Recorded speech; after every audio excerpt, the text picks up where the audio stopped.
students. We have completed the adoption and diffusion part in the previous lecture. Now in this lecture we will be discussing about cognitive dissonance.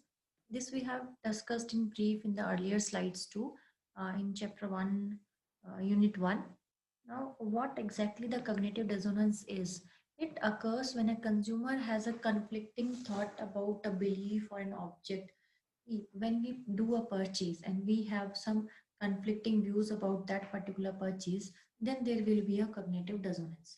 For example, after consumers have made a commitment to buy an important and pricey object, for example, made a down payment on a new house or an expensive car, then they often begin to feel cognitive dissonance when they think of unique positive qualities of alternatives which they have left behind. See, we are going to make any purchase which require heavy investment, any house, or we are going to purchase Fortuner or any um, very expensive car, or kind of investment you are going to make on any flat, or any land you are going to purchase, and you have done the down payment for both the things. Now if you think of the alternatives you have left for purchasing that particular car or that particular land, or you can say that particular flat you have purchased, so you must have sacrificed the another alternative. So you might be thinking of, okay, this was the good thing in that particular location, and that was the good in, but that feature was good in the card that I have left behind. So there will be a fickle mindedness. Sometimes you will think of the right hand side, sometimes you will think of the left hand side. When the cognitive dissonance occur after a purchase, it is called post purchase dissonance. See, you have purchased the product. Now you are the conflicting thoughts are coming to your mind. So in that scenario, there will this is called as post purchase dissonance. Means you have done the purchase, you have made the decision. Now you are feeling the dissonance regarding the purchase product. So that will be known as post purchase dissonance. Because expensive and important purchases required compromise and choice among similar alternatives. Like when you are going for these kinds of product, they are more or like similar, like same homes in the same community or same society. Post purchase dissonance in such instances commonly occurs, and there will be a kind of uneasiness after the purchase behavior. See, once you have done this type of purchases, then you think, okay, if I have taken the flat in sector 22 of any particular location, let's say sector 22 of Noida, then it would have been better than this sector 18 of Noida. So there will be a conflicting thought that will come to the consumer's mind, and it will make him uneasy. So thus marketers must ensure that these consumers resolve conflicting cognitions. So now how can these types of thoughts can be resolved from the marketer's sides? So this can be done by changing the attitude to think of to make them think that whatever they have made, whatever purchase they have made is good and according to the expectations. Now in case of post purchase dissonance, attitude change is an outcome of action that have been already taken. Now you have already done the purchase. Now you have to think in such a way that the purchase you have made is good. The purchase, the product you have purchased or the service that you have taken is good. You have to change your attitude. The conflicting thought and the dissonant information that follow a purchase induce most of the consumers to change their attitude so that they can the attitude become consonant with the purchase behavior. We have to align our thoughts or the information we have got in such a way that it will align with the purchase we have made. We will be means we will have a positive attitude toward the product purchased or the service taken. When what makes post purchase dissonance relevant to the marketing strategies is the premise that the marketers must help the consumers to reduce the unpleasant feelings by the thoughts that are coming to the minds of consumer, that they that they have given of the good alternative. So marketers play an important role in reducing the dissonance. They are the one who can mold the consumers perception and attitude, and they can make them feel good about the purchased product. Now, what could be the ways of reducing the dissonance? This can be done in a number of ways. First of all, is rationalize the decision. You have to think logically that what are the things that made you to make this particular purchase done. You have to think, okay, I have looked for these particular positive points. That's why I went for this particular product. So you have to satisfy yourself and console yourself by giving the logical reasons. Then you can seek for advertisement that support your choices while avoiding dissonance creating competitive ads. You have to search for such kinds of advertisement which are supporting your views or supporting the product you have purchased. This could be the another way. This will make you feel good. Try to sell friends on the positive features of the purchase made. That is, the consumer is a sales agent. Now, once you have purchased the product, now you make your product purchase to other friends, and they can see the positive features of the purchase made. Then the fourth one is to look at the satisfied owners for the reassurance, like meet how owners in the community where the newly purchased houses located. So what you have to do is, in case of you have purchased a house in or a flat in sector 22 Noida, then you can go to the people who are already living in this particular society. So there will be a reassure and get their thoughts that they are living happily in that particular society. So in that case, you will get some kind of a reassurance, okay, that your this part of product is good enough.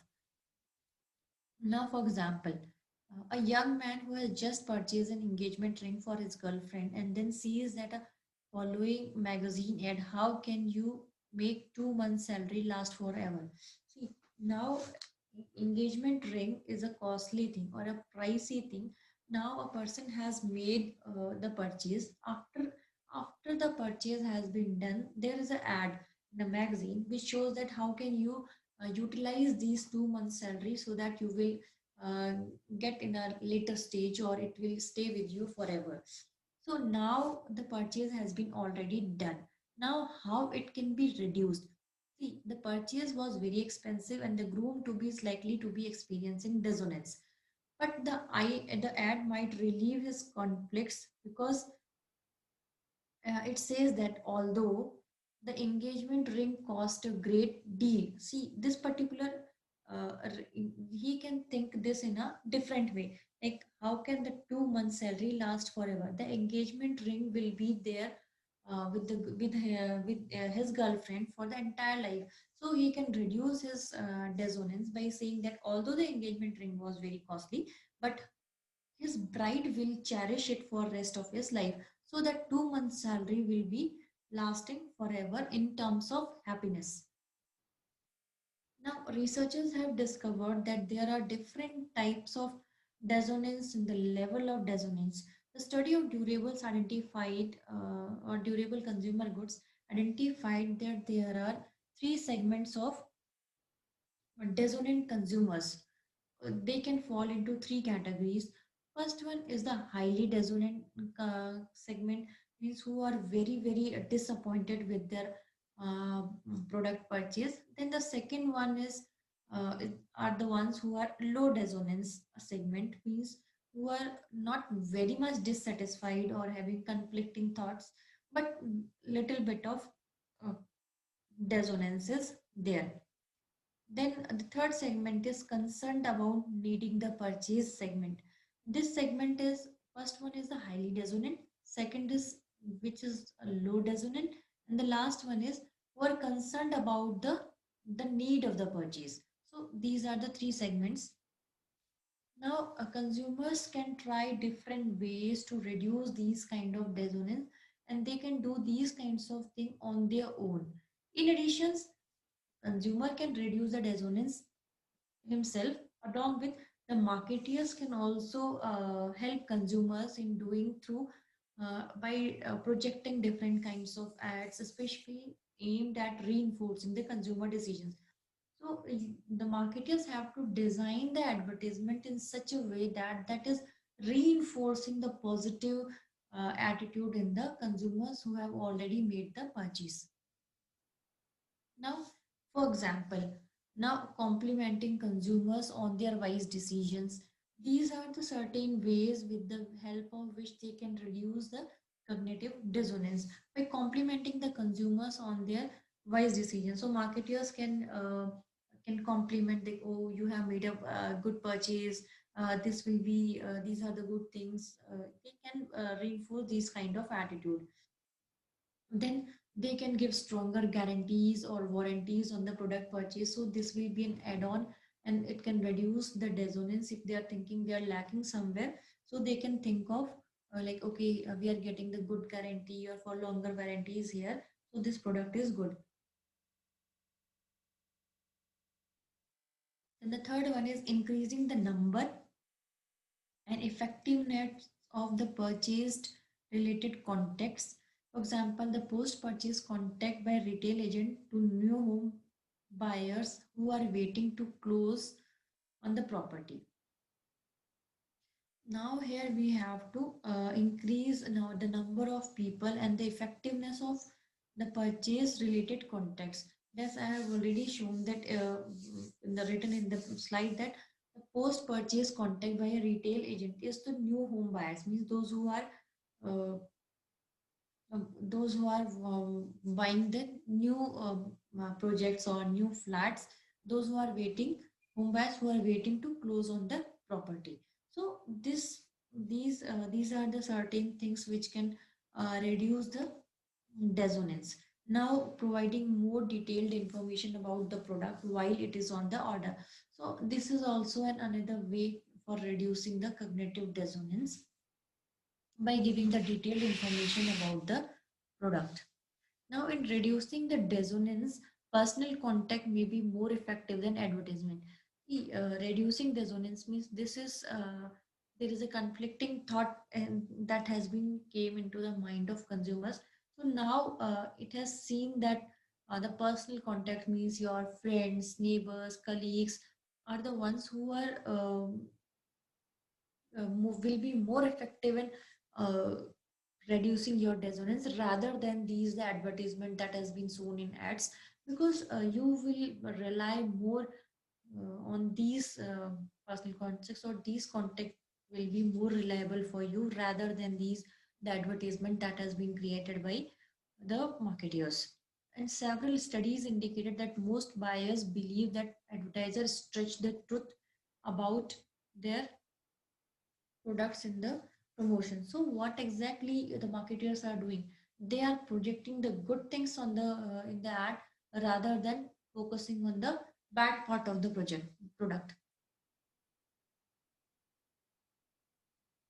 Then a study also suggested that overly aggressive salespeople actually induce dissonance, because consumers feel that when they are pushed to make the market purchase to make the purchase, so in that aggressive sale people means actually induce the dissonance, means those who are mm, aggressive selling is first of all we need to understand what is aggressive selling. In that case the salespeople will push the product towards the consumers.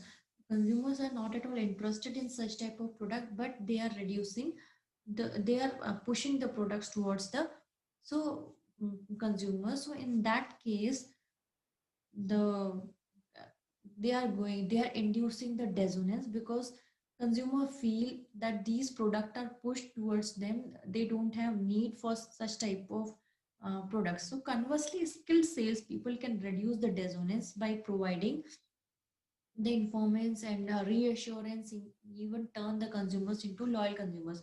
So we should not become the marketeers should should ensure that the salespeople should not become over aggressive. They should be skilled one to reduce the dissonance by providing the detailed information, by giving reassurance, and even they can even turn the consumers into loyal consumers. So this is all for today's lecture. So this is the second topic for Unit 5. In the next lecture, we are going to discuss about the cultural aspects of um, marketeers, or the cultural aspects of effect of culture on consumer behavior. So we will be discussing in the next lecture. Thank you.